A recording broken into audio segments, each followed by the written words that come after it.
บอนนี้แหละจุดอยู่บ้านคำบุญเด้อใกล้สิฮอดคำบุญก็ขึ้นกับบ้านคำบุญนั่นล่ะอันนี้แหละเพิ่นกำลังพัฒนาเนาะแขวงคำม่วนเอาเพิ่นสิเฮ็ดทางหลวงเนาะอันว่าทางด่วนล่ะบ่แม่นเนาะทางหลวงแห่งชาติตั้งแต่คำม่วนพุ่นล่ะไปฮอดสวรรณเขตหรือว่าทั้งสวรรณเขตก็สิประสานต่อจนฮอดพุ่นล่ะปากเซอัตตปือเวลาท่านผู้ชมเอ้ยเดี๋ยวนี้กับปัจจุบันนี้ก็ทางผู้รักผู้ใหญ่เพิ่นกันเนาะถึงเวลาแล้วระยะผ่านมาเพิ่นก็ใจจุดใจจ่อนำพ่อแม่ประชาชนอยู่ทางเพ่เนื่องจากว่านี่แหละในรถเด้ออันนี้รถเจิดเด้อรถเจิด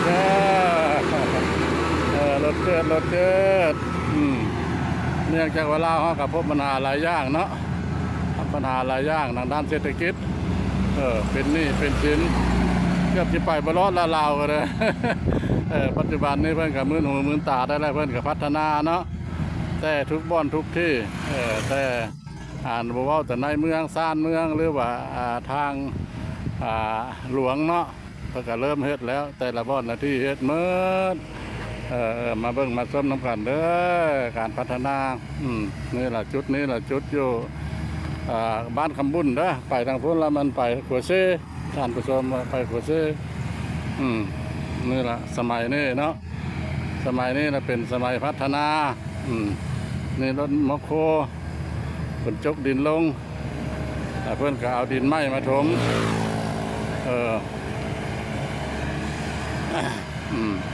นี่แหละประเภทเพื่อนเฮ็ดละดินเก้ามาแล้วเพื่อนเอาออกหมดเพื่อนเอาดินไม้มาใส่เลยก็โลให้มันแน่นเนาะปัจจุบันนี้เราถึงเวลาแล้วมีการพัฒนา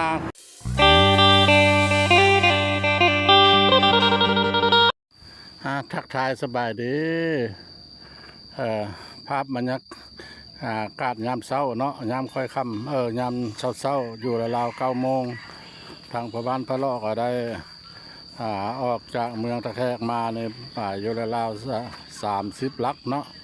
30 ลัก30 โลเรามาคอยเบิ้งหัวให้หัวนาเนาะดินพระบ้านพระเลาะอะไรมันคือแถวนี้เด้อเนี่ยพุ่นละตั้งแต่ขอบเขตเฮือนของประชาชนนะพุ่นละกันล่อมาพี่เนาะล่อไปพี่พุ่นละขึ้นโนนพุ่นละทางพุ่นเลยทางโนนพุ่นละมันมีปั๊มน้ำมันเด้อดาราเดินดินพระบ้านพระเลาะเราอยู่ข้างนี้แล้วหัวอะไรยังเดือดซ้ำนี้แล้วนะเพิ่นดุดออกมาเพิ่นดุดออกมาเลยหากได้เนาะห้ามปานเพิ่นบ่ได้เพราะว่าสมัยนี้ก็เพิ่นสมัยเพิ่นพัฒนาเนาะพัฒนาจากหอมให้มันเป็นกว้างเพิ่นสิเฮ็ดทางเบตงตามเพิ่นเว้าเพิ่นขยายออกทั้งสองข้างทางแล้วก็สิแต่ละข้างนี่ก็สิอยู่ราวๆประมาณ10 เมตรเนาะตามไปเบิ่งทางพระบ้านแล้วอันนี้ทางไปหัวซื้อทางไปสวรรค์เขตเด้อเป็นขึ้นอันนี้ล่ะนะอันนี้ก็แม่นเด้ออันนี้ก็แม่นลูกหลานผู้เพิ่นเฮ็ดนาเนี่ยล่ะเพิ่นก็ได้โทรถามพระบ้านพระเลาะว่าเฮ็ดจังไดบ้านเนี่ยรถเพิ่นมั่งหัวมั่งแค่แม่นแล้วก็อยากเอาสังกะสีเก้าพระบ้านพระเลาะปุกตู้แล้วก็เลยให้ลูกให้หลานไปมั่งเอาสังกะสีอยู่ตู้มันละมาอัดมานั่นเนาะมาคว้างมาซ้ำซาฮอตเพิ่นเฮ็ดแล้วตกแรงแล้วพอบ้านจังพะเลาะจังมาเฮ็ดไม้มันเป็นคือจังซี่ล่ะเด้อตะกี้ดอนนี่มันมีมีกกดูกกมะเคาะเพิ่มคอรอแผ่นคือเพิ่นว่าแหละกินมากมันทุกปีแล้วก็มาเคียบแต่เฮ็ดได้นะมันห้ามเพิ่นบ่ได้เนาะมันก็แม่นอยู่ดินเฮาเนาะเสียภาษีทุกปีก็คือว่าหั่นแหละ แต่ลักษณะยืมเพิ่นยืมเพิ่นเฮ็ดยืมเพิ่นสร้างซื่อๆเพิ่นมีการพัฒนาแล้วก็เฮาก็ห้ามปรามเพิ่นบ่ได้เนาะท่านผู้ชมเนาะเฮ็ดจังไดบางคนเต็กเฮือนซานเพิ่นปลุกหลังลักปักง่ายเนาะแล้วก็เพิ่นถึงเวลาเพิ่นมาเฮ็ดแล้วเพิ่นก็ได้จุดได้ก้นไปแล้วคันว่าเจ้าม้างก็ม้างเจ้าม้างเจ้าบ่ม้างก็ถึงขั้นถึงข้าวเพิ่นมาแล้วเพิ่นก็เอารถไมโครแล้วทุบม้างทิ่มมาแล้วท่านผู้ชมเลยอันนี้ก็ได้มาแวะกินน้ำกินในเนาะอยู่เพื่อนลูกหลานนี่ละมาคอยเบิ่งหัวให้หัวหน้าเสียหายหมดท่านผู้ชมเลยหากเสียหายก็เว้าเพิ่นบ่ได้เนาะติเพิ่นบ่เป็นเนาะสมัยพัฒนาของพรรคของรัฐดินเฮาอยู่แต่เฮาก็ยืมเขายืมเขาเฮ็ดยืมเขาใช้อันนี้นะคือห้านขายเครื่องลูกหลานเด้อคือติดกันหน้าทางเลขที่13ผู้ใดกายไปกายมาอิดเมื่อยเนาะขับรถขับรางยังมาพักผ่อนผ่อนคลายมาพักผ่อนสถานที่กว้างขวางเด้อมีเครื่องดื่มเครื่องอย่างครบอึดบ่ยากของห้านเพิ่นนี่มีหมดเป็นอะไรสบายดีร้านไผ่ได้ขายดีอยู่ปะได้ขายอยู่ได้พอไปได้อยู่เนาะเดี๋ยวไปบ่ได้มันก็ยุดเท่านั้นแล้วเนาะนี่คันว่าอยากเย็นยังกันก็มีของแก้มเด้อในหนังเพิ่นนี่มีครบมีของกินชุบพอใดอยากกินข้าวกินน้ำกันมาแวะกินเด้ออยู่ทางเลขที่13ย่างบ่แล้ว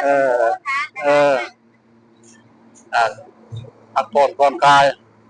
ตั้งอยู่บ้านห้วยลังมือเมืองเซบังไฟแข่งกำมวนเด้อ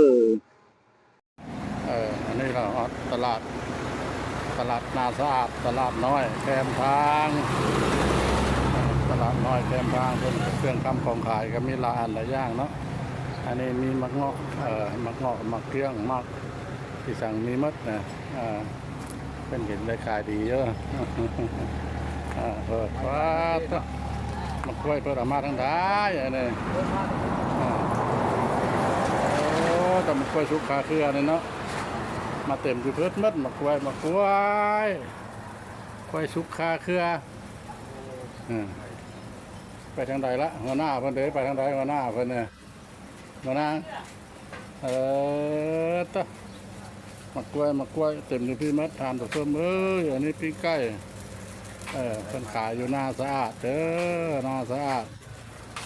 เมืองท่าแค่แข่งขมวนมากล้วยสดเนาะงามผลเลยถ้ามันเป็นได้เป็นดีเพราะมันมากล้วยแมวเด้อ